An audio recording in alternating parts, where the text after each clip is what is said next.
Some of Boeing's 737 MAX 9 planes are grounded right now, triggering cancellations nationwide.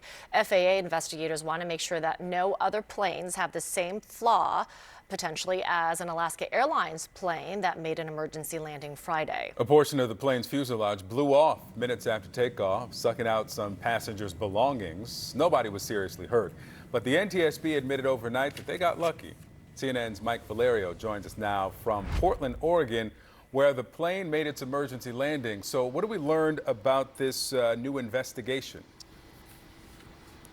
Well, Victor and Amber, good morning to you. You know, I think we got a pretty important window into the thinking of the NTSB when they stress that at this point of the investigation, they are not, I repeat, not concerned with the overall design of the wider, larger MAX 9 fleet. They're looking at this specific plane, and more to the point, looking specifically for this large hunk, the piece of the plane, the door plug, that is still missing, Victor and Amra, at this early Sunday morning hour. So they narrowed their search down, confirming to us yesterday night, to the Cedar Hills community of Greater Portland. And to let our viewers know around the world what we're talking about when we say Cedar Hills, we're not describing some idyllic, uninterrupted section of beautiful Oregon forest. This is a suburban, dense community close to the airport, dozens of subdivisions, hundreds of homes. So the striking visual that we're waiting for today would be to look for FBI agents and NTSB personnel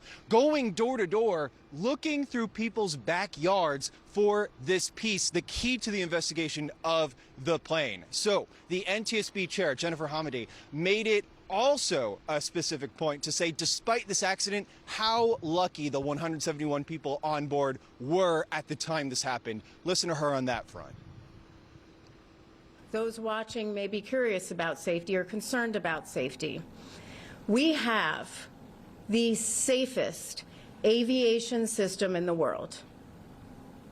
It is incredibly safe. We are the global gold standard for safety around the world, but we have to maintain that standard.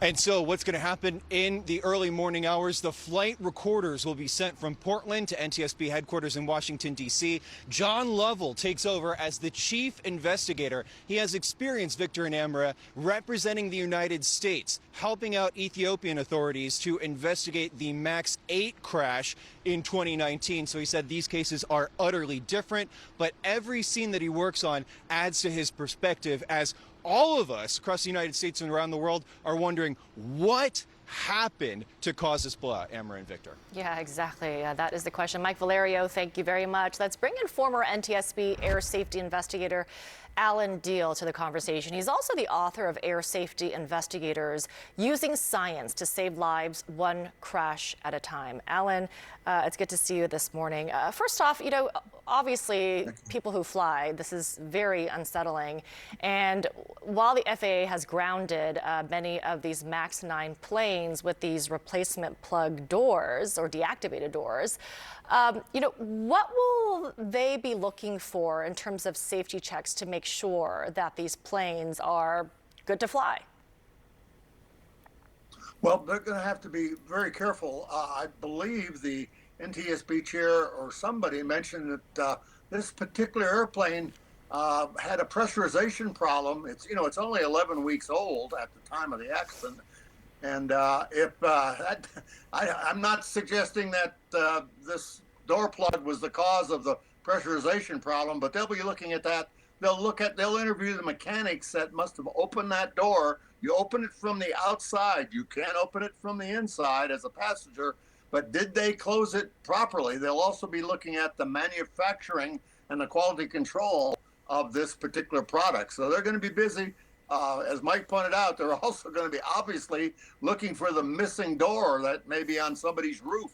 Yeah, it's interesting to hear, you know, the NTSB chair not pleading, but, you know, making the case to the public to be on the lookout for this panel. Let's talk about the fuselage then, because you mentioned they're manufactured by a subcontractor in Kansas.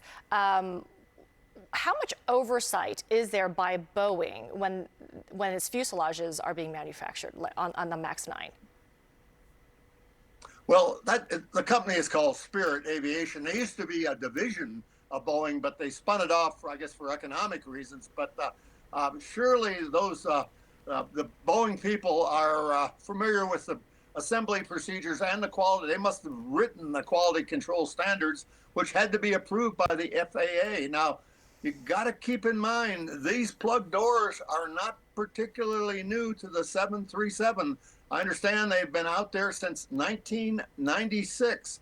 And whenever you have a problem with a piece of component or a piece of equipment on aircraft, you file a maintenance discrepancy report. So they'll be looking at the history of these plug doors also.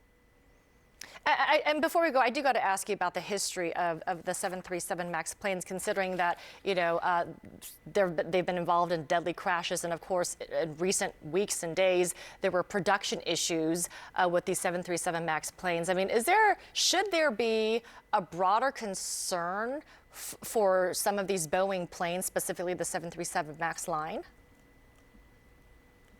Well, Boeing has a long history of engineering excellence, and other people have pointed out that they became more commercially in recent decades, but because they only have one competitor, Airbus, and right now Airbus is doing very well. So the short answer is no, but I do think their continued scrutiny needs to be maintained, and we can talk about the relationship of the FAA. I worked for the FAA as a scientist, as you may have mentioned, as well as an NTSB investigator. But Boeing needs to be watched, and the FAA needs the resources to do that. Alan Diehl, we'll leave it there. Thank you very much.